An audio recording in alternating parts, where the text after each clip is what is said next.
ابو مالک اشعری رضی اللہ تعالیٰ عنہ سے روایت ہے، فرماتے ہیں کہ رسول اللہ صلی اللہ علیہ وسلم نے فرمایا، سنو اور سمجھ لو، جان لو کچھ لوگ ایسے ہیں کہ جو نہ انبیاء ہیں اور نہ شہداء ہیں، ان کے بیٹھنے کے خاص مقام اور ان کا اللہ تعالیٰ سے قرب اور تعلق کی وجہ سے ان پر انبیاء اور شہداء رشک کریں گے۔ ایک دیہاتی آدمی نے اشارہ کیا اپنے ہاتھ سے، جو دور مدینہ کے جو ہے ایک دیہات سے آیا ہوا تھا، اور اپنے ہاتھ سے رسول اللہ صلی اللہ علیہ وسلم کی طرف اشارہ کیا، فرمایا کہ یا رسول اللہ صلی اللہ علیہ وسلم، کچھ لوگ ایسے ہوں گے جو نہ انبیاء ہوں گے اور نہ شہداء ہوں گے، اور ان کا بیٹھنے کے خاص مقام اور اللہ تعالی سے ان کا قرب اور تعلق کی وجہ سے انبیاء و شہداء ان پر رشک کریں گے۔ تو رسول اللہ صلی اللہ علیہ وسلم اس بات سے بہت خوش ہوئے، تو اس دیہاتی نے عرض کیا، یا رسول اللہ صلی اللہ علیہ وسلم، ان کی صفات بیان کیجئے۔ تو اس دیہاتی کی وجہ سے آپ صلی اللہ علیہ وسلم کے چہرے مبارک پر ایک مسکراہٹ اور خوشی ظاہر ہوئی۔ آپ صلی اللہ علیہ وسلم نے فرمایا، یہ غیر معروف لوگ مختلف قبیلوں سے آ کر جمع ہوں گے، جن کا آپس میں کوئی باہمی کوئی رشتہ وغیرہ نہیں ہوگا،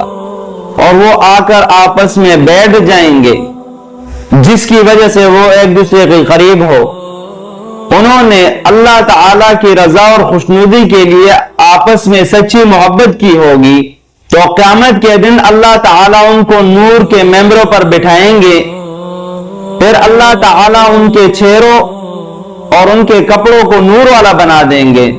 اور قیامت کے دن اور لوگ گھبرائے ہوئے ہوں گے، گھبرا رہے ہوں گے، اور ان پر کوئی گھبراہٹ نہیں ہوگی، ان پر نہ کوئی خوف ہوگا نہ وہ غمگین ہوں گے۔ مسند احمد میں یہ روایت ہے۔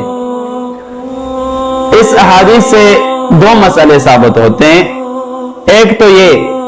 کہ جن لوگوں نے آپس میں اللہ کی رضا کے لیے محبت کی، اللہ کی خوشنودی کے لیے وہ آپس میں اتفاق اور اتحاد سے رہے،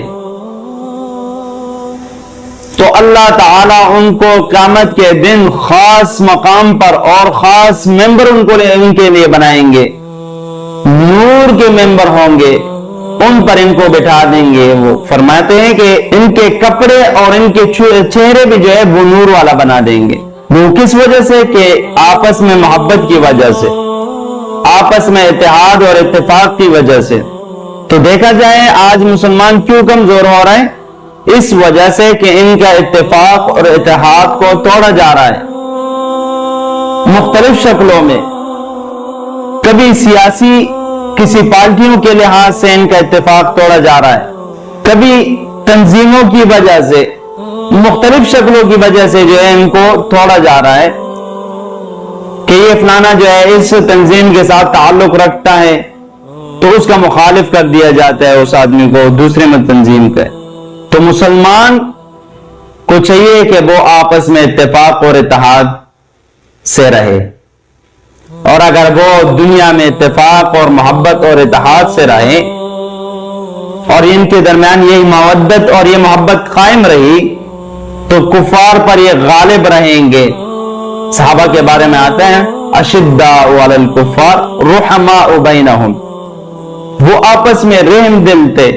نرم خو تھے، اور اشداء علی الکفار، کفار پر سخت تھے۔ تو آج کفار کی یہی ہے ایک رائے کہ بھائی مسلمانوں کے درمیان اتحاد اور اتفاق اور یہ محبت اور مودت ختم کر دیا جائے، تو تب یہ مسلمان جو ہے کمزور پڑ جائیں گے۔ تو اسی بنا پر آج مسلمان کمزور ہو رہے ہیں۔ دوسری بات، اس احادیث سے یہ ثابت ہو رہی ہے کہ مختلف جگہوں سے جو لوگ آئے ہوئے ہوں گے، وہ طلباء اکرام جو بھی ہے دین کے خاطر جو لوگ جمع ہوتے ہیں، اس میں مختلف لوگ آتے ہیں، تبلیغی جماعت والے بھی اس میں آ جاتے ہیں کہ بھائی